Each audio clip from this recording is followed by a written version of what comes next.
La carretera provincial 217 serpentea entre las montañas de la sierra como una cicatriz negra sobre la tierra yerma.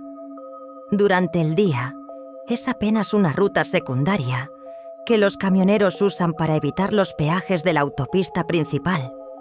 Pero cuando cae la noche, cuando las sombras de los pinos se alargan sobre el asfalto agrietado, la 217 se transforma en algo diferente, algo que los lugareños conocen bien y que los forasteros aprenden demasiado tarde.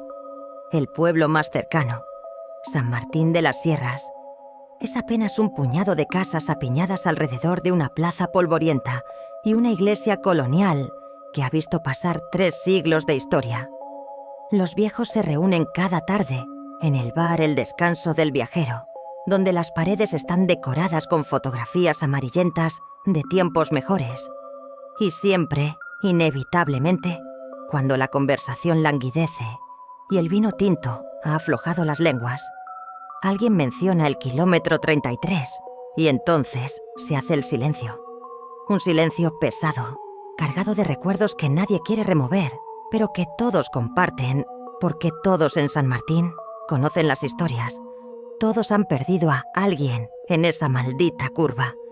Y todos, absolutamente todos, evitan conducir por la 217 después del anochecer. Martín Salazar no era del pueblo. Había llegado 3 años atrás, ingeniero de la capital, destinado a supervisar la construcción de un puente en la región. Un hombre práctico de esos que no creen en supersticiones ni en cuentos de viejas. Cuando los trabajadores le advirtieron sobre la carretera, él simplemente sonrió con esa sonrisa condescendiente de quien ha estudiado en la universidad y sabe que el mundo funciona según leyes físicas, no según leyendas rurales. El 15 de octubre era su aniversario de bodas. 5 años casado con Elena, su esposa, que había dejado su trabajo en la capital para acompañarlo a este pueblo perdido en medio de ninguna parte. Ella había organizado una cena especial, había cocinado su plato favorito, había puesto velas y música, y lo esperaba desde las 8 de la noche. Pero la reunión en la obra se extendió. Hubo problemas con los cimientos del puente, discusiones con los contratistas, papeles que firmar. Y cuando Martín finalmente pudo salir, eran las 11:30 de la noche. El cielo estaba encapotado amenazando tormenta, y su teléfono no tenía señal en esa zona de la sierra, así que no pudo avisar a Elena del retraso. Subió a su Toyota Corolla gris, un auto confiable que nunca le había dado problemas, y encendió el motor. Tenía 2 opciones: tomar la autopista, que era más larga pero estaba bien iluminada y en buen estado, o cortar por la provincial 217, que reducía el trayecto a la mitad. 1 hora versus 30 minutos. Miró su reloj. Casi medianoche. Elena estaría preocupada, decepcionada. Pensó en sus ojos, en cómo se ponía triste cuando él llegaba tarde, algo que sucedía con demasiada frecuencia. Últimamente. No, esta noche no. Esta noche llegaría lo antes posible, así que tomó la 217 y los primeros kilómetros transcurrieron sin novedad. La carretera estaba desierta como siempre a esas horas. Los faros del auto iluminaban apenas unos metros adelante, creando un túnel de luz en medio de la oscuridad absoluta que lo rodeaba. No había farolas, no había casas, no había nada excepto el bosque denso a ambos lados y el asfalto quebrado bajo sus neumáticos. Martín encendió la radio buscando compañía en alguna emisora, pero solo encontró estática. La señal era pésima en la sierra, así que apagó la radio y siguió conduciendo en silencio, roto únicamente por el ronroneo del motor y el roce de los neumáticos contra el pavimento. Kilómetro 15. El camino comenzaba a subir, adentrándose más en las montañas. Las curvas se volvían más cerradas, más traicioneras. Martín redujo la velocidad, pero solo un poco, porque conocía bien esta ruta. La había recorrido docenas de veces durante el día, kilómetro 20, y comenzó a llover. Primero fueron gotas dispersas que salpicaban el parabrisas. Luego, un aguacero denso que reducía la visibilidad a casi nada. Martín activó los limpiaparabrisas al máximo, pero apenas servían contra la cortina de agua que caía del cielo. Kilómetro 25. Un relámpago iluminó el paisaje por un instante, revelando siluetas retorcidas de árboles que parecían garras intentando alcanzar el cielo. El trueno que siguió hizo vibrar el auto, y Martín apretó el volante con más fuerza. Quizás debería haberse detenido, esperar a que pasara la tormenta, pero ya estaba a mitad de camino. Sería más rápido seguir adelante. Kilómetro 30, y algo cambió. Martín no podría explicar exactamente qué, pero lo sintió en sus huesos. El aire dentro del auto se volvió más denso, más pesado, como si la presión atmosférica hubiera aumentado súbitamente. Respirar se hizo más difícil. Un olor extraño llenó el habitáculo, metálico y dulzón, como el olor de la sangre mezclada con algo podrido. Subió la ventanilla pensando que el olor venía de fuera, pero se intensificó. Sacudió la cabeza. Estaba cansado. Eso era todo. Llevaba 12 horas trabajando. Su mente le estaba jugando una mala pasada. Kilómetro 32. Y los limpiaparabrisas comenzaron a funcionar más despacio, como si algo viscoso se hubiera adherido al cristal. Martín activó el lavaparabrisas, pero el líquido que salió no era azul, como debería ser. Era rojizo, oscuro, y se esparció por el parabrisas en patrones que parecían manos, dedos arañando el vidrio. Pero no. Martín parpadeó con fuerza. Era el cansancio, el reflejo de las luces. Una ilusión óptica causada por la lluvia y la oscuridad. Y entonces vio el cartel medio caído a un lado de la carretera. Kilómetro 33. Su pie se movió instintivamente hacia el freno, pero antes de que pudiera reducir la velocidad, la vio. Una figura en medio de la carretera, una mujer vestida completamente de blanco. Un vestido largo que ondeaba con el viento y la lluvia. Aunque no debería porque no había tanto viento. Estaba inmóvil, perfectamente centrada en su carril, como si hubiera estado esperándolo específicamente a él. Los faros la iluminaron completamente. Su cabello negro colgaba sobre su rostro en mechones mojados. Tenía las manos a los lados rígidas, antinaturales, y su cabeza estaba inclinada en un ángulo extraño como si su cuello estuviera roto. Pero lo peor, lo que hizo que el corazón de Martín se detuviera por un segundo completo, fueron sus ojos. Cuando ella levantó la mirada hacia él, sus ojos eran dos pozos de oscuridad absoluta. No había iris, no había blanco, solo negro. Negro profundo como mirar al fondo de un pozo sin fin, y sonreía. Martín gritó y giró el volante con todas sus fuerzas hacia la izquierda. El auto derrapó en el asfalto mojado. Las ruedas perdieron tracción. Intentó controlar el derrape. Giró el volante hacia el otro lado. Pisó el freno, pero era demasiado tarde. El auto patinó hacia el borde de la carretera donde no había barandilla, donde solo había vacío. El Toyota atravesó el pequeño montículo de tierra y piedras que marcaba el borde y quedó suspendido en el aire por un instante eterno. En ese momento Martín pudo ver el precipicio que se abría bajo él. Una caída de al menos 50 metros hacia un barranco rocoso. Y luego la gravedad lo reclamó. El auto cayó dando tumbos. El primer impacto contra las rocas reventó el parabrisas en 1000 fragmentos que volaron como confeti mortal. Martín sintió cómo algo afilado le cortaba la frente, la mejilla. El cinturón de seguridad se clavó en su pecho con fuerza suficiente para romperle costillas. Y el auto siguió rodando, golpeando contra árboles y rocas. El techo se hundió con el segundo impacto. El metal se retorció. se plegó sobre sí mismo como papel de aluminio en manos de un gigante. Martín sintió como su brazo izquierdo se rompía, el hueso atravesando la piel.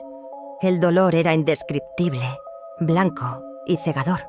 Tercer impacto y el auto golpeó contra una roca con el lado del conductor.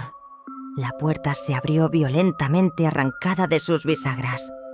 Martín salió despedido parcialmente, su cuerpo aún sujeto por el cinturón pero medio fuera del vehículo, y las rocas y ramas le desgarraban la ropa, la piel, la carne.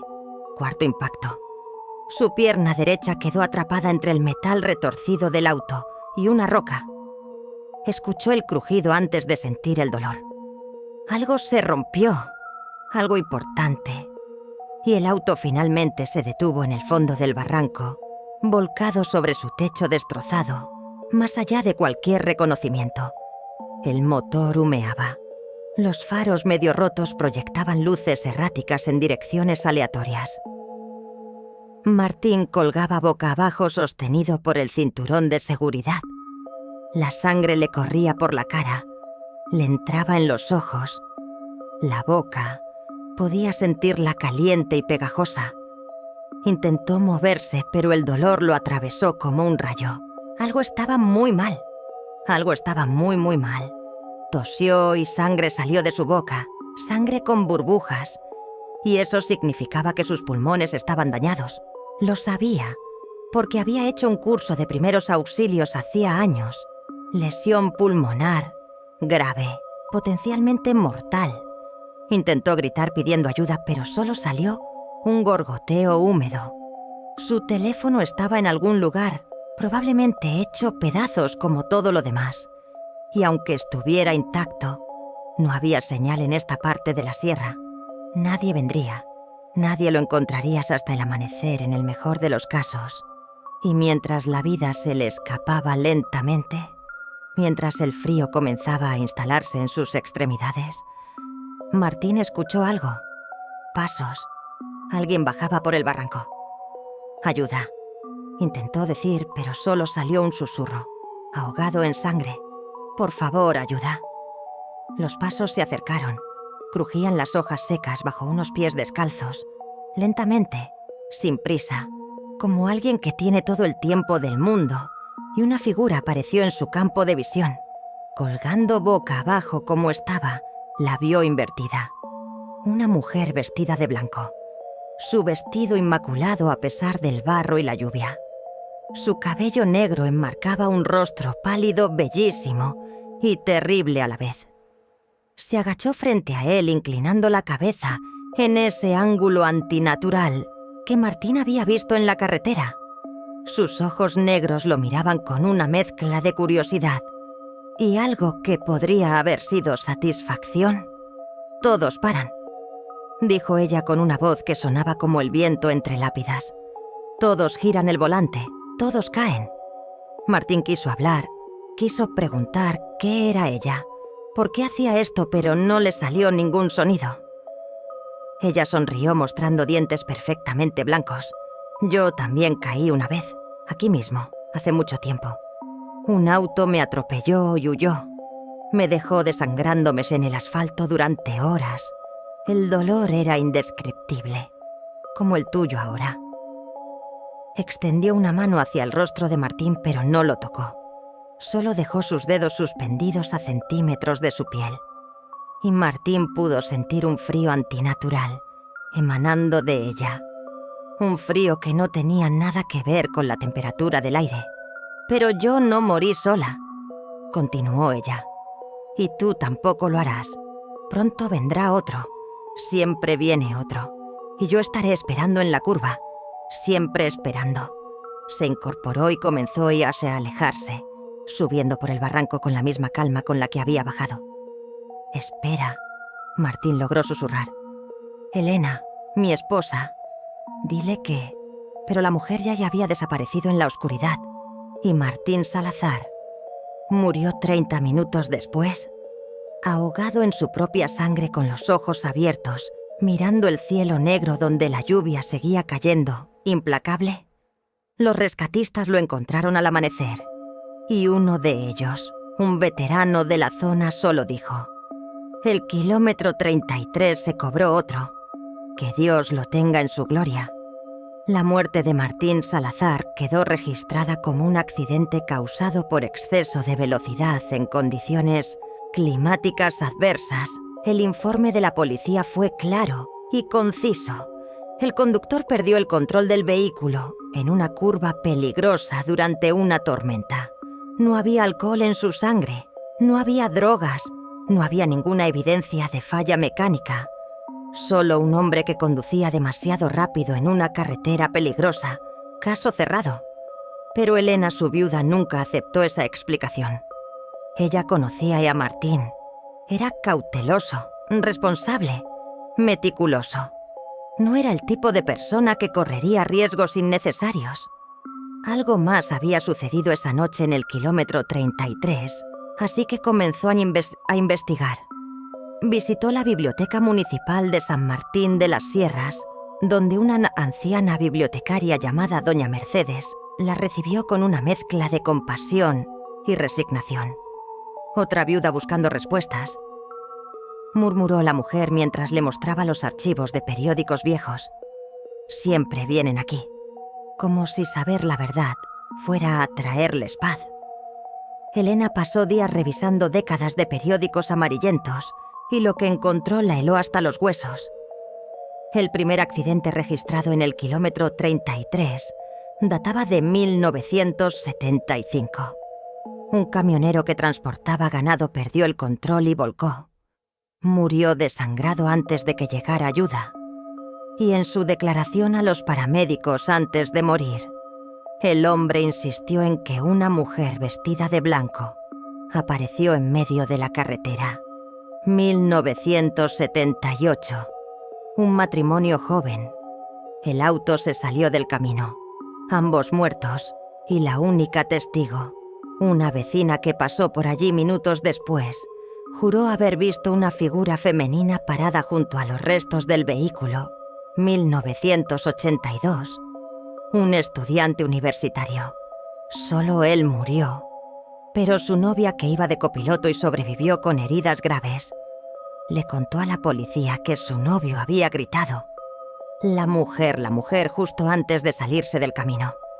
1985, 89, 93, 97, 2001, 2005, 2009, 2013, 2017. La lista seguía y seguía. Más de 30 muertes en 40 años. Todas en el mismo lugar. Todas con el mismo patrón. Y en casi todos los casos, los testigos o las últimas palabras de las víctimas mencionaban a una mujer vestida de blanco. «¿Por qué no han cerrado esa carretera?», preguntó Elena a doña Mercedes, y la bibliotecaria suspiró, quitándose los lentes y limpiándolos con un pañuelo. «Lo intentaron, mija, varias veces, pero la 217 es la única ruta directa entre 3 pueblos. Cerrarla significaría aislar a cientos de personas. La gente necesita esa carretera para ir al hospital, a trabajar, a la escuela. Entonces han decidido que es más importante la conveniencia que las vidas humanas. No es tan simple. Pusieron señales de advertencia, instalaron reflectores, incluso intentaron poner una baranda en esa curva, pero doña Mercedes bajó la voz. Los trabajadores se negaron. Dijeron que sentían cosas extrañas, que veían sombras. Uno de ellos tuvo un ataque de pánico y tuvo que ser hospitalizado. Las obras se abandonaron. Elena sintió un escalofrío recorrerle la espalda. ¿Quién es ella? La mujer de blanco. ¿Alguien lo sabe? Doña Mercedes dudó, como si estuviera decidiendo cuánto contar, y finalmente se levantó y fue a un archivador en la esquina más oscura de la biblioteca. Sacó una carpeta manila vieja atada con un cordel desgastado. «Esto no está catalogado oficialmente», dijo en voz baja. «Son recortes que he ido recopilando a lo largo de los años. Mi propia investigación, si se le puede llamar así». Abrió la carpeta sobre la mesa. Dentro había fotografías, recortes de periódico, notas escritas a mano, y Elena se inclinó para examinar los documentos. La primera fotografía era de un periódico de 1973. Mostraba una escena de accidente en la carretera, y allí, en la esquina de la imagen, apenas visible, había una mancha blanca borrosa que podría haber sido una persona. Nadie le prestó atención. En su momento, explicó doña Mercedes. Pero mira la fecha, 2 años antes del primer accidente reportado. El siguiente documento era más revelador. Un artículo de 1971, con el titular «Mujer muere atropellada en la ruta provincial. Conductor se da a la fuga». Elena leyó el artículo completo. Una mujer llamada Estela Ramírez, de 28 años, había sido atropellada por un vehículo no identificado en la madrugada del 15 de octubre de 1971. El conductor no se detuvo a prestar ayuda. Estela quedó agonizando en el asfalto durante horas hasta que un lechero que pasaba al amanecer la encontró. Ya era demasiado tarde. Había muerto desangrada y el lugar del accidente era el kilómetro 33 de la ruta provincial 217. 15 de octubre, murmuró Elena. El mismo día que Martín. Todos los accidentes ocurren el 15 de octubre o en las noches cercanas a esa fecha, confirmó doña Mercedes. Es como si ella estuviera más fuerte en el aniversario de su muerte. Elena siguió leyendo. Estela Ramírez era maestra de escuela en San Martín de las Sierras, soltera, vivía con su madre anciana. La noche de su muerte había ido a visitar a una amiga en el pueblo vecino y regresaba caminando porque su auto se había averiado. Nunca llegó a casa. Hubo una investigación, pero el conductor nunca fue identificado. Y en un pueblo pequeño como San Martín, eso solo podía significar una cosa. Era alguien local, alguien con influencia suficiente para evitar consecuencias. Mi abuela conoció a Estela, dijo doña Mercedes en voz baja. Me contó que era una mujer gentil que amaba enseñar a los niños, que cuidaba de su madre con devoción. No merecía morir así abandonada como un animal en el camino. ¿Y creen que su espíritu está vengándose? No lo sé, mija, pero sí sé que desde que ella murió esa curva se ha cobrado demasiadas vidas, y todas son hombres conduciendo solos de noche. Nunca mujeres, nunca niños, solo hombres solos, como si ella estuviera buscando a alguien específico. Elena sintió que sus manos temblaban mientras sostenía los documentos. El conductor que la atropelló, ¿sigue vivo? Si lo está, debe ser muy viejo ya. Han pasado más de 50 años, pero Elena no podía dejarlo estar. Si Martín había muerto por culpa de este fantasma o lo que fuera, entonces ella necesitaba entender por qué. Necesitaba encontrar al responsable original. Así que pasó las siguientes semanas entrevistando a los ancianos del pueblo. La mayoría se negaba a hablar del tema, cambiaban de conversación o simplemente cerraban sus puertas. Pero finalmente encontró a alguien dispuesto a hablar. Don Raúl, un hombre de 87 años que vivía en las afueras del pueblo, en una casa medio en ruinas. Yo estaba allí. Esa noche, le dijo mientras compartían mate amargo en su patio lleno de maleza, tenía 17 años. Volvía de una fiesta con mis amigos. Vimos el auto negro pasar a toda velocidad. Minutos después escuchamos el golpe. Fuimos corriendo y la encontramos allí tirada, en medio del camino. ¿Vieron el auto? ¿El conductor? Don Raúl asintió lentamente. Era el auto del hijo del intendente. Todos lo sabíamos, pero nadie se atrevió a decir nada.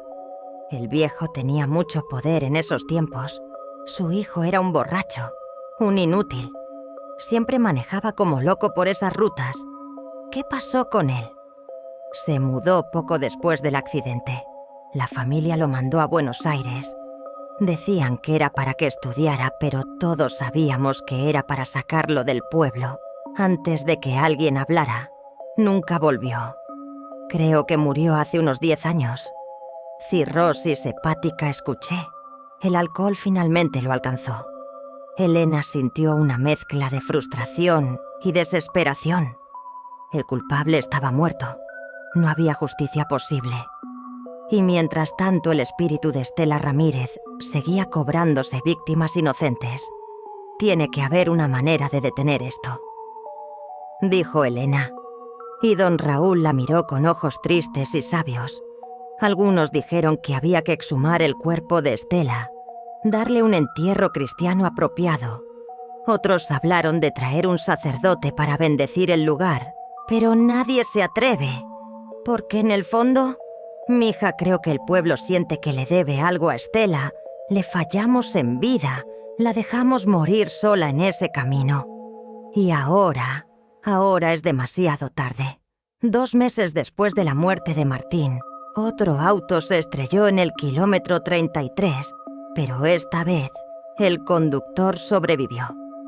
Roberto Fernández era un camionero de 45 años, padre de 3 hijos, casado hacía 20 años. Era su primera vez conduciendo por esa ruta. Iba a entregar un cargamento a un pueblo del norte y decidió tomar el atajo por la provincial 217. Era el 13 de octubre, 2 días antes del aniversario de la muerte de Estela Ramírez. Roberto estaba conduciendo tranquilamente cuando, al acercarse al kilómetro 33, sintió que algo cambiaba. La temperatura bajó drásticamente dentro de la cabina. Su aliento se volvió visible y entonces apareció ella, a diferencia de las otras víctimas. Roberto no giró el volante bruscamente. Era un conductor experimentado con miles de kilómetros a sus espaldas cuando vio la figura en el camino. Su instinto le gritó que frenara, pero mantuviera el control. Pisó el freno con firmeza, pero sin pánico, reduciendo la velocidad gradualmente, y el camión se detuvo, a menos de 5 metros de la mujer. Bajo la luz de los faros, Roberto pudo verla claramente. Era joven, no más de 30 años, bellísima de una manera etérea e inquietante. Su vestido blanco estaba rasgado y manchado de sangre vieja, especialmente alrededor del torso y las piernas. Su cabeza colgaba en un ángulo imposible. Claramente roto, el cuello y sus ojos. Sus ojos eran pozos de oscuridad absoluta. Roberto sintió que el terror lo paralizaba, pero logró mantener las manos en el volante. Y la mujer comenzó a caminar hacia el camión. Cada paso era mecánico, antinatural, como una marioneta manejada por cuerdas invisibles. Llegó hasta la ventana del conductor y levantó una mano hacia el cristal. Roberto pudo ver que sus dedos estaban destrozados, las uñas arrancadas, la carne desgarrada. Ella golpeó el vidrio suavemente, casi delicadamente. «Baja», dijo con esa voz que sonaba como viento entre tumbas. «Baja del camión». Roberto negó con la cabeza, apretando los dientes para evitar que le castañaran. «No». Ella inclinó la cabeza aún más hasta que parecía que su rostro estaba completamente de lado. «Todos bajan, todos giran, todos caen. Yo no». Por un momento algo cambió en su expresión. ¿Confusión? ¿Sorpresa? Era difícil saberlo con esos ojos vacíos. «Tú mataste a alguien», dijo Roberto, las palabras saliendo antes de que pudiera pensarlas. «Estás matando gente inocente para vengar tu propia muerte, pero eso no te devolverá la vida. Solo te convierte en lo mismo que el hombre que te atropelló». La mujer abrió la boca y dejó salir un sonido que era mitad grito, mitad sollozo. Golpeó el vidrio con más fuerza, dejando marcas de sangre en el cristal. Las luces del camión parpadearon. El motor tosió y murió. Roberto sintió pánico verdadero por primera vez. Sin el motor estaba atrapado allí. No podía irse, no podía escapar. La mujer comenzó a rascar el vidrio con sus dedos destrozados, dejando surcos rojos que goteaban como lágrimas carmesí. Me dejaron morir, sola, en el frío, en el dolor, durante horas. Lo sé, dijo Roberto, su voz temblando pero firme. Y fue terrible, fue injusto. Pero estas personas que estás matando, ellos no son quien te hizo daño. Son solo gente tratando de llegar a casa con sus familias, como tú estabas haciendo esa noche. El rascado se detuvo. La mujer bajó las manos lentamente. ¿Mi familia?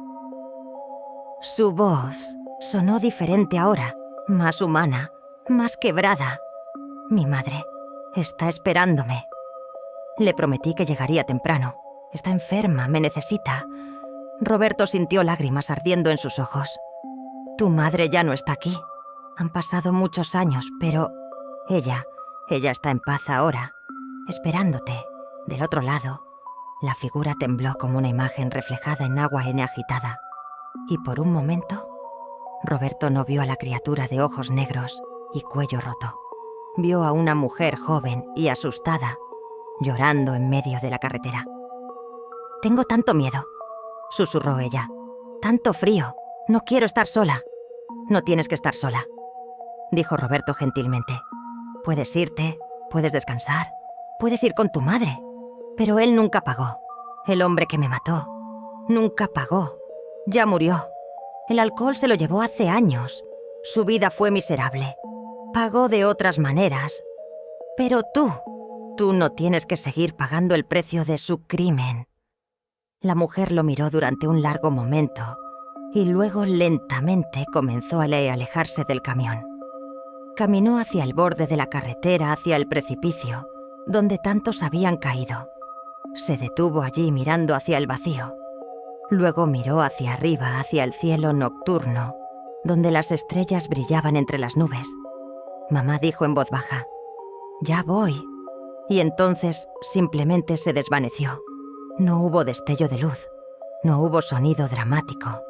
Simplemente dejó de estar allí como una vela que se apaga. El motor del camión rugió de vuelta a la vida. Las luces se estabilizaron y Roberto se encontró solo en la carretera vacía, con las marcas de sangre en su ventana como única prueba de lo que había sucedido.